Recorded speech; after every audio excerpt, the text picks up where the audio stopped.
Now, from CBS News Miami, this is Facing South Florida with Jim DeFede. Welcome to Facing South Florida. I'm Lauren Pastrana in for Jim DeFede. As he approaches the end of his time in office, Governor Ron DeSantis broke out his budget veto pen one last time.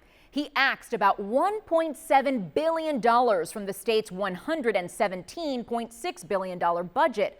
Approximately $95 million in state funding earmarked for projects here in South Florida was canceled. Miami-Dade lost the most, $55.3 million, while Broward County lost $20.7 million and Palm Beach County lost $19.4 million in state money. Some of the most impactful cuts in Miami-Dade included $12.3 million for flood mitigation and water and sewer projects. Nearly $2 million earmarked for a Homestead Emergency Operations Center to aid disaster response was also cut.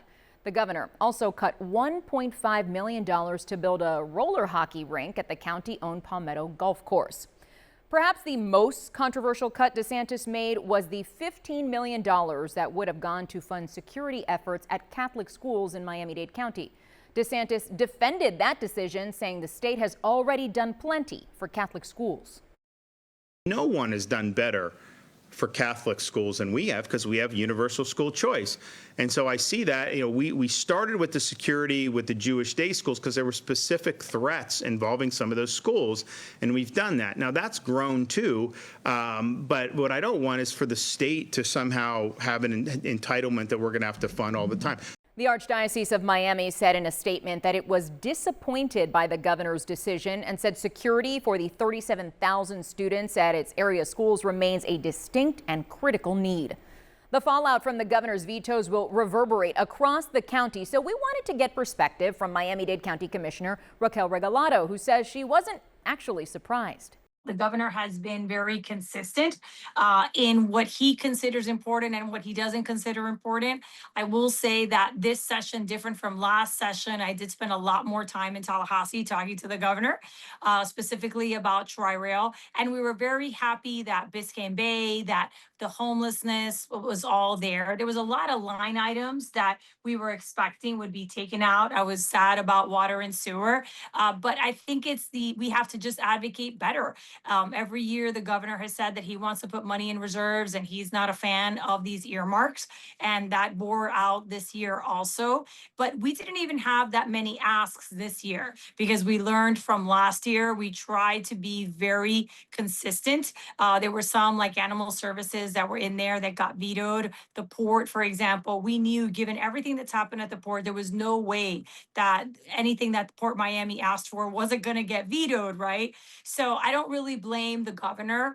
I think we have to get better at advocating. And honestly, we have to stay out of the politics of Tallahassee. Part of our problem is that our board is very involved with the speaker. And obviously that makes things challenging because of the decisions and the issues that the speaker has had with the governor. And we're in many ways a victim of that. So you had touched on that. I had seen a quote from you saying that even though the speaker was from Miami-Dade County, it didn't change this session's outcome. But you said just a moment ago that you need to advocate better next time around. Obviously, next time around, it'll be a different governor, a different legislature. So how will things change moving forward to get some of these projects that were vetoed to, get approved and funded? The problem that Miami-Dade County has in Tallahassee is that we're seen as an anomaly. We're different from the rest of the state. We don't move as a region. I've really dedicated the last 6 years to working with Broward and Palm Beach on tri-county issues and really explaining to Tallahassee that we are good partners. We send a lot of money up to Tallahassee and we don't get back an equivalency. And the issue is that we always get hyper political with them. I think we have to be very concise. We have to move away from these line items and really talk to them about our responsibilities and their unfunded mandates. So I think we have to less pictures, less paella, more really deep dive into why Miami-Dade County needs this and our role in terms of the state economy. My, colleagues I don't think they speak about that enough. And we always rely on our representation and that never never helps us. We had a speaker for 2 years. We probably did worse these last 2 years than we did the 2 years before. We're going to have a speaker in a few more years, but we can't rely on our day delegation because they have their own politics. And I think for some things, they've been spectacular. What they were able to do for the underline, the fact that everyone was on board, but that is a unique situation. Usually we have a lot of criticism. What we saw during the meetings at the end of the budget was tremendous criticism about Miami-Dade County from some of our elected officials. They said horrible things about us. They called us corrupt. They said that everything down here was horrible. It was unnecessary carnage, and a lot of it is party driven and was a criticism of the administration. But we are all Miami-Dade County. So when you go to Tallahassee and you speak about Miami-Dade County, you're speaking about every single resident, every single elected official. So I think we have to advocate and stop airing our dirty laundry in Tallahassee.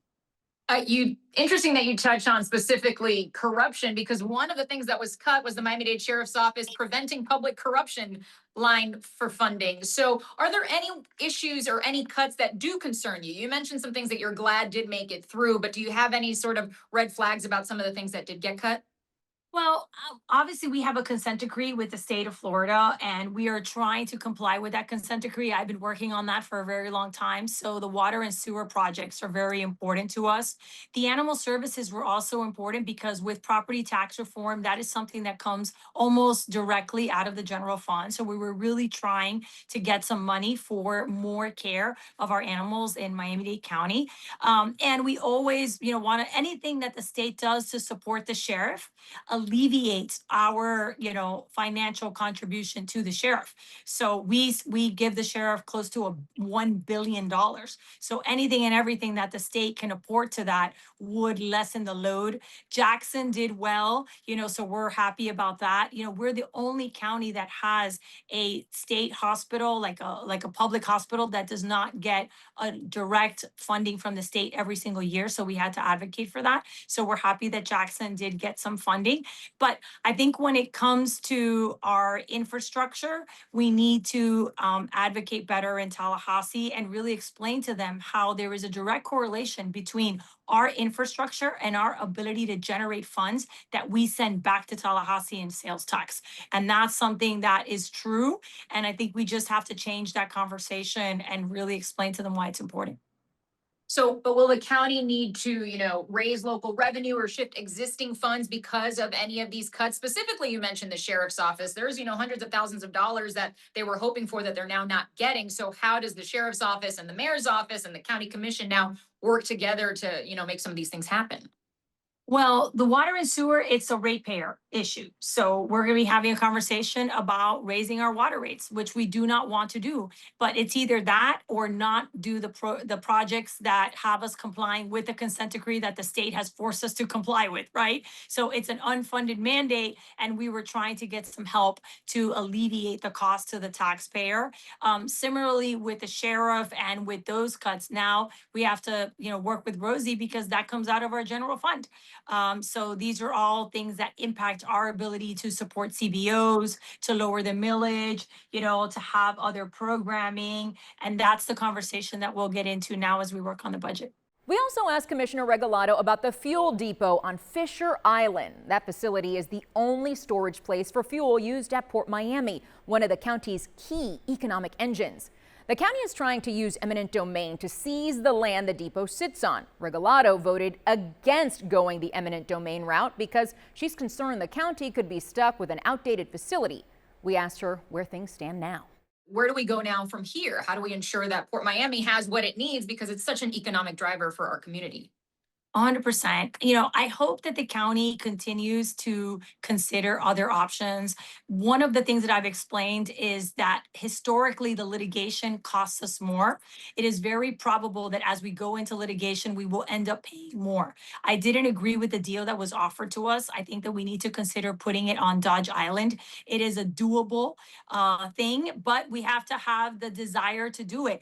Port Miami has a lot of issues. And by moving forward with the taking, we are going to put in jeopardy all of our capital funding for the next 50 years. We're going to buy a fuel facility that needs a tremendous amount of repair. The county needs to stop buying dinosaurs. We just purchased the West Flagler Government Center, and now we know that it's going to cost us $200 million more than what we paid in order to fix it. We continue buying old infrastructure, and we need to stop doing that. We are the only port that does not have our system for gas on port, right? And there's a million different ways to do it. I have provided lots of different options for that. The county spent close to $80 million fixing the railroad that goes into Port Miami. We could bring some of it temporarily that way. We can stand up something there. And one thing that hasn't been discussed during this entire process about Fisher Island and the fuel facility is how dangerous it is to the bay. We currently barge oil in the most antiquated way. This is 1920s barging, when everyone else has pipes that are secure, that are new, that go directly into the ships. We have these tiny little boats. The big ship comes in, it puts it in the fuel facility. Everything in the fuel facility is from the 1970s, 60s, or 50s. And then the other boats come, fill up there, and go all the way around the port. And at any moment, we can have an incident that would ruin our bay and our quality of life for decades. And we don't have to wait for an oil spill to do something. We need to be proactive. So I'm hoping that the administration will continue looking at options. Shifting gears here, because I know your day started focused on the Playhouse. That's been a big focus and a project of yours. I see you smiling. Positive news on you, in your opinion, right, as of what happened today at the Playhouse? Big win. So today, the city of Miami unanimously approved our Playhouse project. This was the last step in a 20+ year saga with the city of Miami. For those of you who grew up here like myself, you attended the Playhouse. The Playhouse actually closed in 2006 as a result of a bankruptcy. The county then started having charrettes and putting together a plan with the state and with FIU. I actually started working on it in 2010. When I was elected as a school board member, I was on the board of the Playhouse, and I worked with the county on the educational piece of the Playhouse. And then we were in litigation with the city of Miami and with other people for many, many years. When I was elected in 2020, I took up the project again. In 2021, I asked the Board of County Commissioners to name me to settle the lawsuits. I settled the lawsuit with the city and really worked on getting something that the neighbors, which many now are new neighbors, would be happy with, and really bringing theater back to Coconut Grove. So it is a 300-seat theater.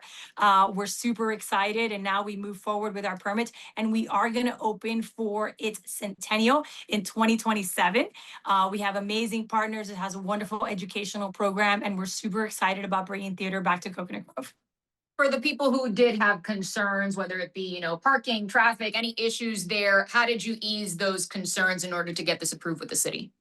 So one of the things that we explain to folks is a lot of the concerns are about the parking lot. The Miami Parking Authority is doing the parking lot. A lot of the concerns about the commercialization of that is really about the parking lot, not about the Playhouse. The Playhouse is historic, where it is a theater, it is a civic space, it has educational space. Also, we added a pocket park. The neighbors asked us to close the back of it. We had a paseo so that people could get from the neighborhood to main highway. They didn't want that, so we added a gate. We also added sidewalks on the back, which is what they wanted. We added a buffer, which they requested too. And we also committed to them to keep working on the traffic plan. Everything comes in and out through main highway. They wanted to close certain streets in the neighborhood, but that's really the city of Miami. The county doesn't have control of those streets or the alley, but we're committed to working with Commissioner Pardo, who's been a wonderful ally in this, to ensure that we continue responding to the residents. We are also going to work with the city on making sure that they have access and using the space to celebrate Little Bahama and the West Grove. When we return, a conversation with State Representative Dottie Joseph, who's thrown her hat in the ring to run for Florida governor.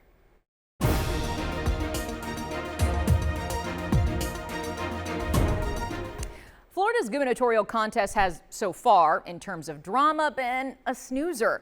With a little over a month to go before the August 18th primary, polls show Byron Donalds lapping the field for the Republican nomination, while David Jolly holds a solid lead among Democrats.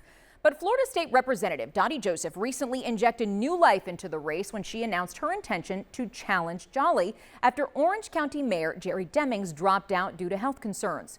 Joseph says voters deserve another choice in November. And while some are calling Joseph's run a surprise, she admits no one is more surprised than she is. This was not a decision I made lightly.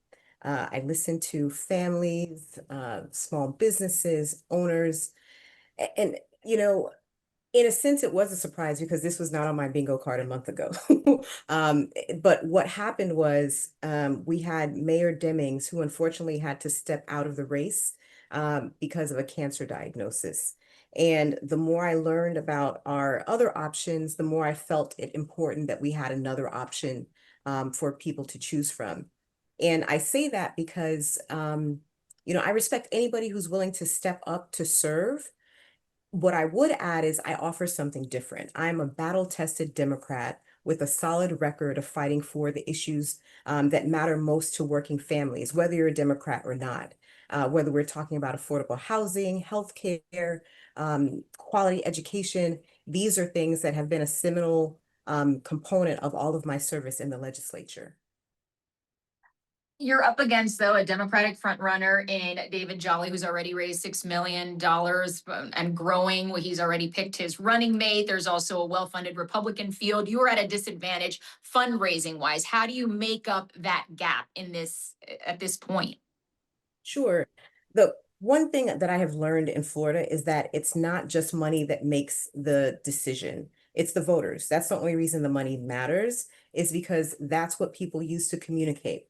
Now, if voters learn about you in other ways, that is a way for you to communicate as well. And I believe as people, even if they're getting their ballot and they're just Googling the candidates, I think they're going to find out quite a bit about me versus the other candidates and have a real option. I offer something unique. I provide legislative record of fighting for the things that we just talked about, just affordability across the board, preserving our rights, whether we're talking about voting rights and other things, fighting for the environment, and fundamentally just fighting for working families.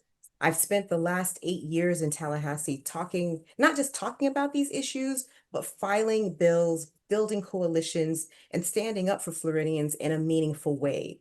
I'm also someone who understands what it's like to work hard for every opportunity. I know what it means to work with this particular legislature. And I'm somebody who's ready to show up on day one to do the job. At the end of the day, I trust voters to look at our records. Mine shows I've consistently put people first. And this is the kind of leadership that I'm offering, one that recognizes that, seniors are a blessing and not a burden, that climate change is real, that affordable healthcare is worth fighting for, not fighting against, and that immigrants are not the enemy, but they're our friends and neighbors. So having that kind of leadership, I think, is going to make the distinction in what we're seeing now in our options. So your time in the state legislature has aligned with the current governor's administration of 8 years in Tallahassee as well. How do you describe that relationship between the governor's office and the representatives and state senators? And how would you do things perhaps differently? Because I'm looking here at 18 pages worth of vetoes for a budget that you all passed. Correct. The relationship between the governor's office from when I first started in office to now has changed. It has been, I'll say this, Republicans have been in control of both houses, so both chambers in the legislature as well as the governor's mansion. Sometimes they play nice with each other, sometimes they don't. And that is demonstrated in how we interact. In terms of vetoes, I think you'll find that they're going to be disproportionately geared towards Democratic districts because of, unfortunately, some of the pettiness that we see in Tallahassee. What would be different for me is I will not operate that way. I seek to use some of the strategies I did throughout the legislature, which is to collaborate with my colleagues. In my first couple years, we had probably one of the most collaborative experiences I've had in terms of making sure that we can put our heads together to solve real issues for people. In my first couple of years of the legislature, I probably passed more bills than many Republicans, despite being a minority in the minority party in the legislature. And that was just a testament of people being willing to really roll up their sleeves and tackle real issues. That has changed over time, and possibly because of the current governor's various runs for higher office, that may have tainted the kinds of legislation that we brought forth. And when I say we, not we in the Democratic Party, that the legislature was dealing with, because it was focused on culture wars. People are tired of culture wars. I'm tired of them. I'm tired of culture wars at home, foreign wars abroad. I want to focus on us. And that would be the distinguishing characteristic of my governorship, is I will be laser focused on the needs of working people in Florida and focusing on our needs as opposed to the political games. We know with the Supreme Court's ruling of the overturning of temporary protected status for hundreds of thousands of Haitians living here in the United States, many in your district and in your community. I know this is personal to you as well. Where do we go from here? And are you concerned about what happens next? Yeah, I am concerned about what happens next. And I'll say two different kinds of things. One is people need to understand the relationship between immigrants and our economy. They're quite frankly the reason that our economy stays afloat, not just TPS holders, but immigrants across the board.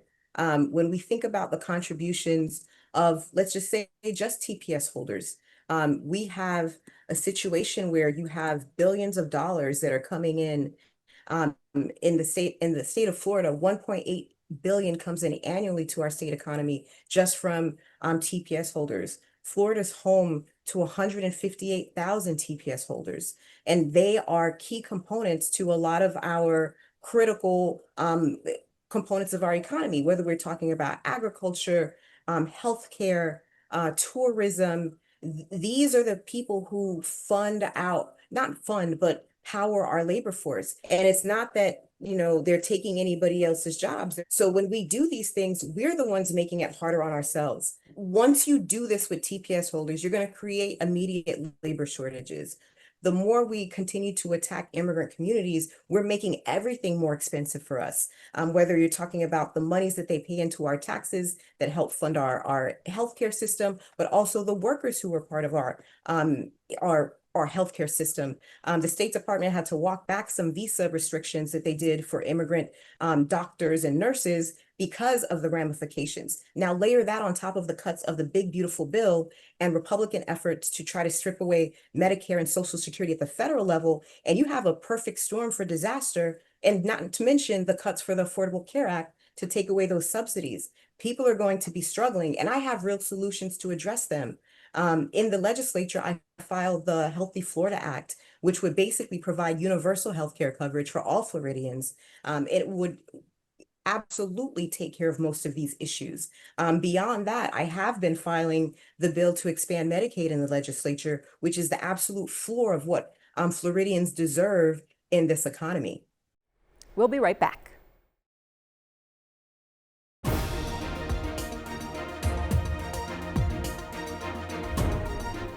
That's all the time we have today. If you have any thoughts or comments, email me at lpastrana@cbs.com. Thanks again for watching. Enjoy the rest of your Sunday.